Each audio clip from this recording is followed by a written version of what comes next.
Shalom, perkenalkan, nama saya Dinda Ayu Putri Maiseka. Saya dari Fakultas Ekonomi dan Bisnis Universitas Kristen Indonesia.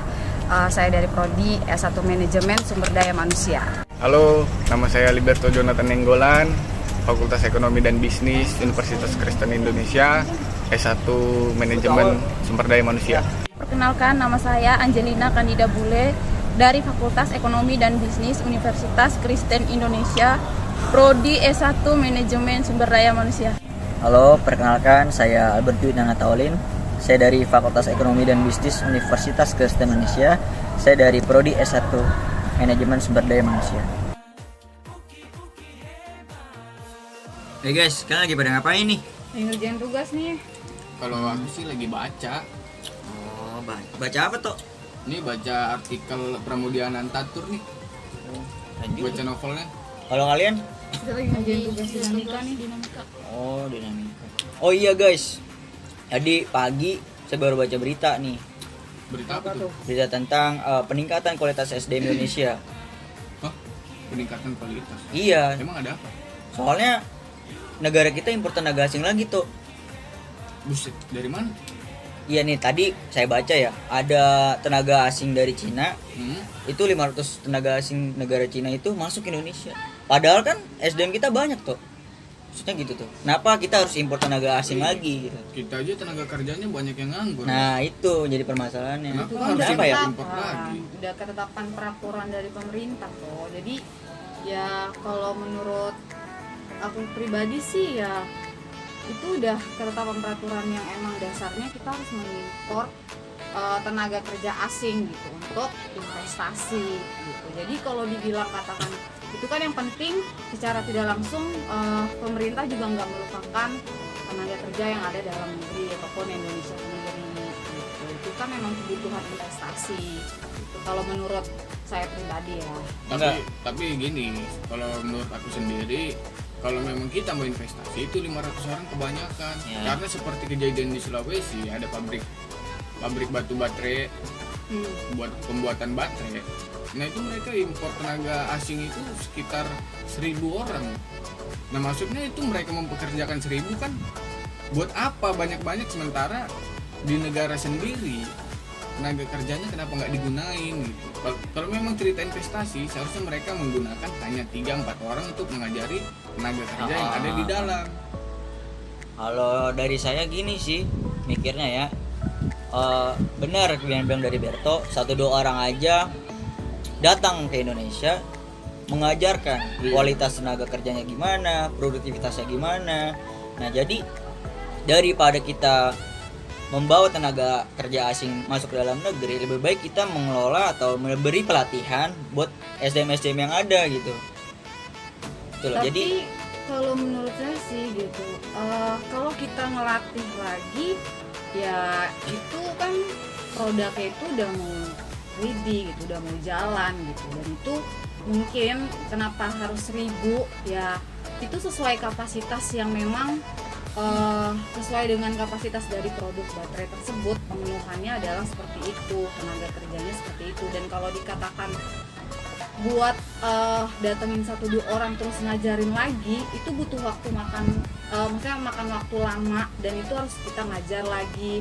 Dan sedangkan mereka harus mengerjakan produknya ataupun muncul produknya itu harus hari itu gitu. Jadi kalau untuk ngajar lagi itu buang waktu gitu, buang waktu dalam arti ketika kerjaan itu harus dikerjakan hari itu. Makanya mereka ngimpor tenaga kerja asing untuk membantu gitu. Cuma kan nggak sepenuhnya hanya 1.000 toh, jadi nggak tutup kemungkinan kalau tenaga kerja di Indonesia pun bakalan dilibatkan juga gitu. Itu menurut saya sih. Kalau dari saya soal pelatihan buang-buang waktu itu sih enggak ya, karena kita juga dari segi tenaga kerja kita butuh pelatihan untuk bagian produksi itu. Kan di perusahaan juga sudah ada sistemnya mengenai pelatihan untuk karyawan-karyawannya gitu. oh iya benar sih kata Kandida, soalnya kenapa kalau misalkan pelatihan dan mungkin pelatihan itu kan untuk jangka panjang. Nah kita nggak bisa ngambil satu sisi perusahaan ini yang dibilang Dinda itu kan harus jadi hari itu. Kalau itu kan kita mikir itu kan jangka pendek kan. Nah kalau untuk pelatihan buat SDM kita kan untuk jangka panjangnya gitu. Kalau misalkan yang dibilang Dinda tadi, kalau menurut saya itu untuk jangka pendeknya. Cuma kalau pelatihan yang Dinda bilang itu buat jangka panjangnya. Kayak gitu sih. Menurut saya ya. Ya atau menurut saya sih biar lebih adil nih. Itu kan 1.000 nih masuk. 1.000 tenaga kerja asing masuk ke Indonesia hanya untuk memproduksi baterai. Sebelum-sebelumnya kan pabrik baterai udah ada. Dan yang digunakan itu masyarakat Indonesia sendiri. Kenapa nggak 50% atau 30%, 70%? 30% dari asing, 70% dari Indonesia. Jadi kan untuk pemberdayaan ketenaga kerjaan kita ini nggak gitu banyak yang nganggur gitu. Lebih memanfaatkan tenaga kerja yang ada. Yang ada ya. Benar. Ya memang sih saya sendiri sempat dengar isu bahwa satu tenaga kerja asing sama dengan gitu ya. Dengan 10 tenaga kerja dalam negeri. Nah itu maksudnya itu kan perbandingan yang sangat jauh. Oh mungkin kalau dilihat dari situ toh, kalau menurut saya mungkin dari pendidikan toh. Kalau misalkan kita lihat dari kualitas, kita lihat kilas balik nih pendidikan kita tuh seperti apa. Karena coba kita kilas balik lah ya. Kita SD, SMP atau SMA atau mungkin yang ada SMK. Maksudnya kalau dari SD itu kan kita mungkin saya ambil dari contohnya sekolah dasar swasta lah ya. Kalau swasta ini kan kita belajar dari katakanlah jam 8 sampai jam 3. Maksud saya nih anak-anak SD yang seharusnya untuk menambah wawasan atau pengembangan diri jadi dipaksa untuk belajar gitu kan. Jadi terkesan membosankan. Karena kalau udah diajarin dari SD sampai dengan SMA, ya menurut saya kalau belajar terus nggak ada pengembangan dalam diri itu terkesan membosankan untuk belajar gitu. Bisa jadi. Tapi kalau menurut saya nggak setuju sih gitu. Kalau mungkin kita bilang SMA, SMK itu kita masih bisa gitu. Cuman kalau untuk SD mereka belajar tentang teori gitu. Pasti ada pengembangannya. Mungkin itu bisa dikemas gitu. Cara pengemasan mengajar dari guru-gurunya seperti apa sehingga nggak monoton ya belajarnya cuma kelihatannya teori aja gitu, tapi padahal sebenarnya SD pun juga pasti ada pengembangan gitu secara mungkin nggak kelihatan secara skillnya gitu, tapi secara skill mereka bisa kok gitu, intinya kan dengan ekstrakurikuler yang ada gitu. Mungkin fasilitasnya nggak memadai gitu di Indonesia, kurang kalau menurut saya. Berarti tenaga pendidik yang bilang Dinda. Berarti dari tenaga pendidiknya ini masih kurang, misalnya persebarannya seperti di daerah-daerah tertentu itu masih kurang tenaga pendidikannya serta fasilitas pendidikan yang ada gitu ya, di misalnya di luar dari apa ya, di pinggirannya Indonesia gitu. Tapi kalau saya rasa sih mau kita perbaikin dari segi pendidikan juga kan karakter manusia berbeda gitu ya. Berbeda-beda. Ada orang yang memang dari kecil dia udah bandel, terus dia membawa kebandelan kebiasaannya dia ke sekolah, jadi teman-teman yang lain bisa ikut bandel gitu. Jadi kan ini mempengaruhi lingkungan sekolah. Ya. Gimana sebenarnya caranya biar lingkungannya dulu nih yang diperbaikin. Jadi kita jangan terlalu berfokus kepada pendidikan sih menurut saya. Gimana cara kita mengatasi kondisi lingkungan ini, tapi menurut teman-teman yang lain? Kalau dari saya untuk mengatasi masalah lingkungan ini kan terdiri dari banyak individu. Artinya kita harus perbaiki dulu dari individu masing-masing. Individu ini dari hal kecilnya seperti lingkungan keluarga, di keluarganya itu lingkungannya seperti apa. Kalau di keluarganya mengajarkan hal-hal baik, mungkin ketika dia ketemu lingkungan yang lebih besar, dia bisa memanage dirinya untuk tidak terpengaruh dengan hal-hal yang kurang baik. Oke, itu kalau dari keluarga ya. Maksudnya kalau dari saya sendiri nih, dari keluarga pastikan mereka dirawat, dididik segala macam, dinasihatin segala macam. Tapi balik lagi nih, orang tua memberi atau menaruh anaknya di sekolah supaya apa? Supaya menambah wawasan lagi, supaya menambah pengembangan dalam diri. Maksudnya sebelum mereka ke dalam lingkungan, seharusnya dari sekolahnya itu mereka udah dibentuk dulu gitu sebelum mereka terjun ke lingkungan-lingkungan yang lain. Yang arti gitu, misalkan dia main ke sana, dia main ke sini, pasti kan dia punya wawasan tersendiri dari pendidikan itu, di pendidikan yang dia tempuh gitu. Nah, kalau dari saya gitu toh. Kalau dari aku sih gini, Bet. Memang benar. Tujuan orang dimasukkan ke sekolah biar dia jadi manusia yang lebih beretika. Ya. Jadi orang yang lebih sopan lah. Ya. Dan sebagainya. Ya. Tapi satu sisi kan itu kan perannya seorang guru. Kalau kita dari TK misalnya, Ya. dari TK atau SD, orang tua kita aja menjaga satu anak itu susah gitu. Apalagi seorang guru yang difasilitasi untuk mengajar 40 atau 30 anak. Jadi maksud aku gini, Ben. Kenapa aku kurang setuju ketika untuk merubah itu semua dari pendidikan? Seharusnya kan orang tua dulu nih, orang tua yang di dalam rumah Mengajari lebih iya, dulu ya gitu. Seharusnya anak ini harus siap dulu dari segi etika berbicara ke orang, Ya. etika berperilaku, baru dimasukkan ke sekolah. Dan di sekolah itu dia diajarkan etika-etika sesuai standar yang ada di kehidupan sosial. Kalau aku sih gitu. Bisa ya, karena emang kalau yang di Liberto bilang emang awal mula kita diajarin atau kita didik ya emang dari keluarga, dan dibentuknya lebih keluarga. dibentuknya dari keluarga dan dikembangkannya di sekolah gitu Iya. maksudnya. Iya. Oke. Berarti di dalam keluarga itu hal yang pertama untuk mengajarkan sikap-sikap yang baik itu dari komunikasi, harus dimulai dari komunikasi yang baik. Misalnya orang tua dan anak harus sering menjalin komunikasi. Kalau kita lihat Ya. kebanyakan sekarang, kalau misalnya orang tuanya berkarir, mereka lebih sibuk ke Benar. karir mereka daripada Ya. ke anak-anak mereka. Makanya kalau misalnya orang tuanya lebih ke karir, komunikasinya berkurang. Kalau komunikasi berkurang, siapa lagi yang mau menanamkan hal-hal yang baik ke dalam diri anak-anaknya? Berarti individu yang mempengaruhi lingkungan atau lingkungan yang mempengaruhi individu. Ini bisa timbal balik, Timbal balik. tergantung. Karena memang ada individu yang memang membawa lingkungan yang buruk, ada individu yang membawa lingkungan yang baik. Oh iya. Dan memang ada individu yang namanya juga dari kecil ya. Iya. Apalagi kita anak kecil kan, ketika ada lingkungan yang misalnya main terus megang-megang kayu, pukul orang terus senang-senang gitu. Iya. Otomatis kita ikut gitu, Iya, karena iya. wah ini menyenangkan gitu.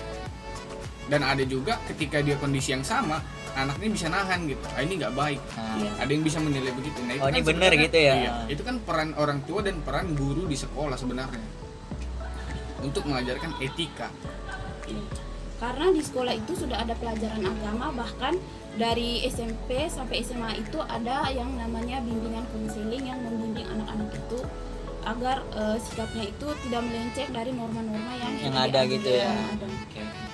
Ya tapi kalau dibilang komunikasi antara orang tua sama anak itu benar gitu. Cuman guru pun juga ikut andil gitu. Makanya kan ada bimbingan konseling, ada BK. Kalau orang tuanya ataupun si anak yang nggak terbuka, terkesan nutup-nutupin, ya kita nggak akan terjalin komunikasi gitu. Di situ nggak akan ada dinamika kelompok yang baik antara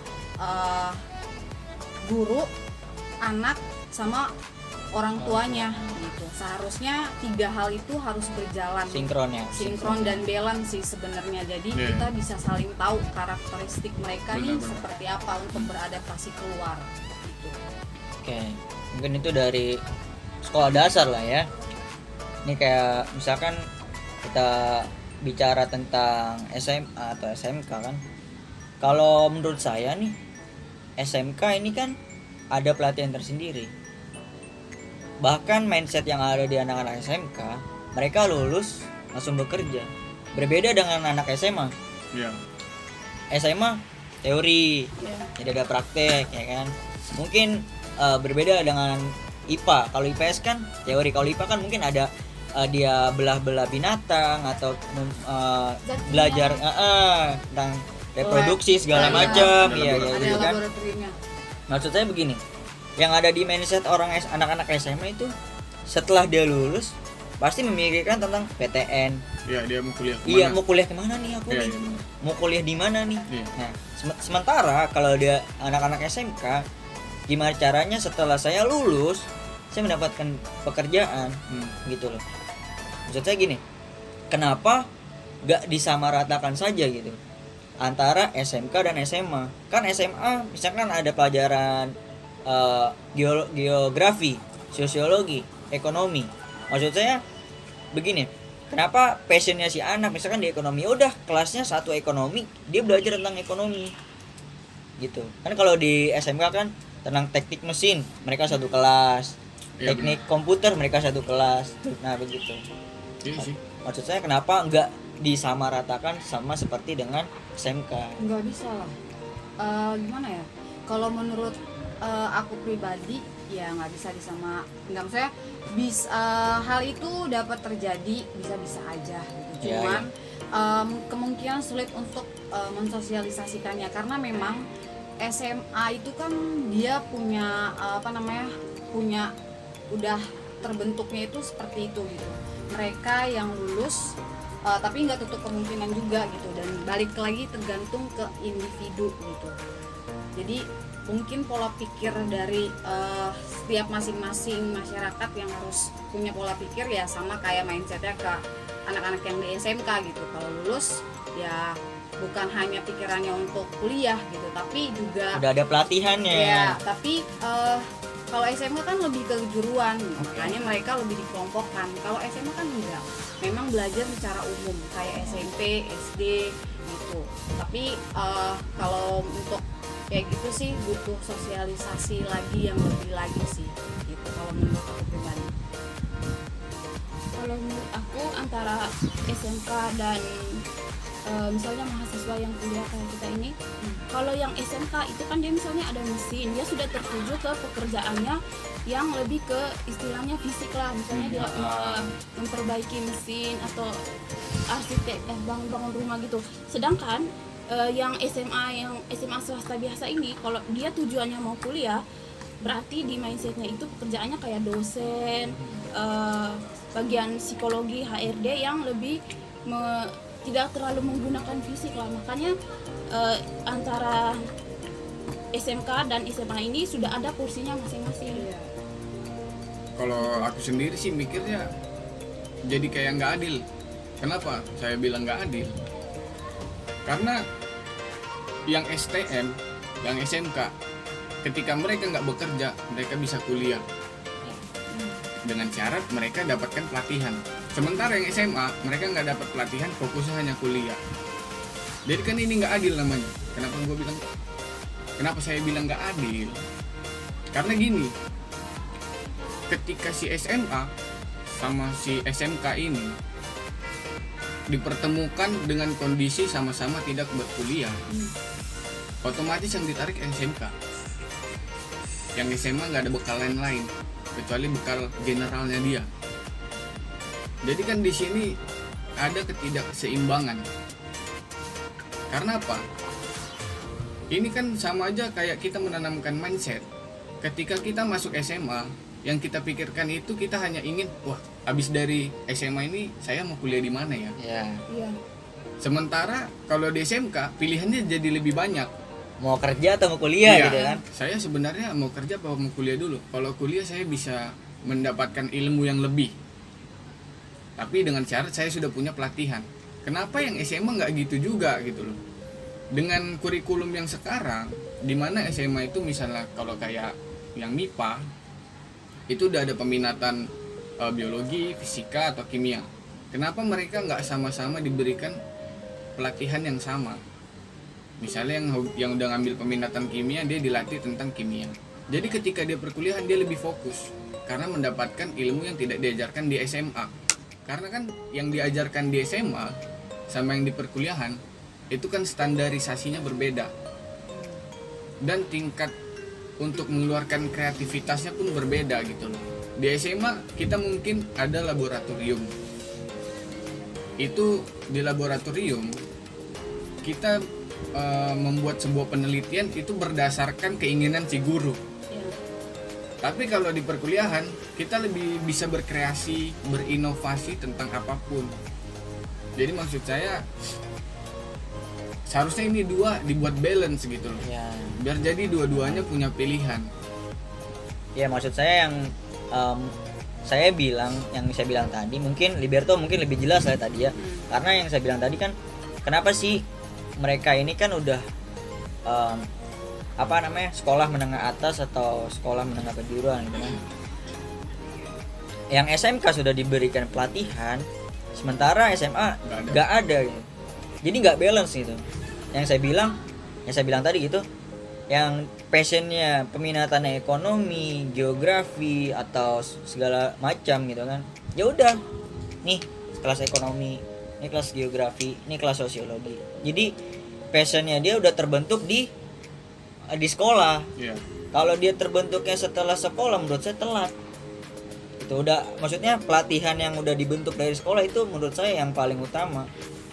Kalau dia dibentuknya setelah lulus sekolah, menurut saya itu telat banget. Kalau menurut aku sih Bet nggak salah, nggak telat. Kenapa tuh? Karena nggak semua anak SMA yang setelah lulus dia sanggup untuk berkuliah. Ya, Jadi setelah dia lulus dari SMA, mungkin dia bisa mengikuti pelatihan karena kan pelatihan ini jangka pendek. ya bisa 2 bulan atau Ya, 3 bisa bulan 2 gitu ya. 3 bulan. Jadi setelah dia mengikuti itu dia dapat sertifikat, dia bisa bekerja juga gitu loh. Jadi ini juga sebenarnya memberikan kesempatan buat orang-orang yang kurang mampu untuk berkuliah. Iya. Oh, jadi dari pembahasan kita, solusi yang ditawarkan adalah kalau kita mau memperbaiki sumber daya manusia kita itu diawali dengan memperbaiki karakter dan etika sejak dini. Di mana kita melihat pendidikan kita saat ini lebih forsil ke jam belajarnya itu forsil sehingga membuat siswanya itu bosan.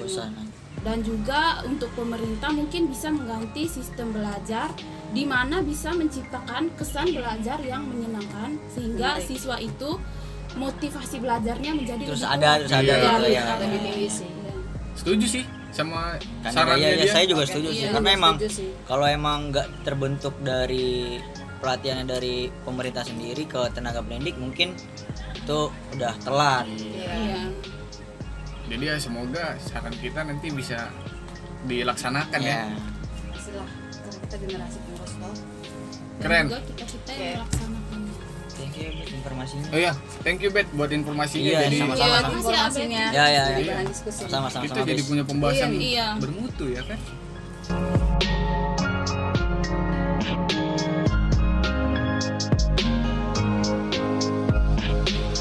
誰かの声がする。誰かをずっと呼んでいる。日の光が少しずつ空気を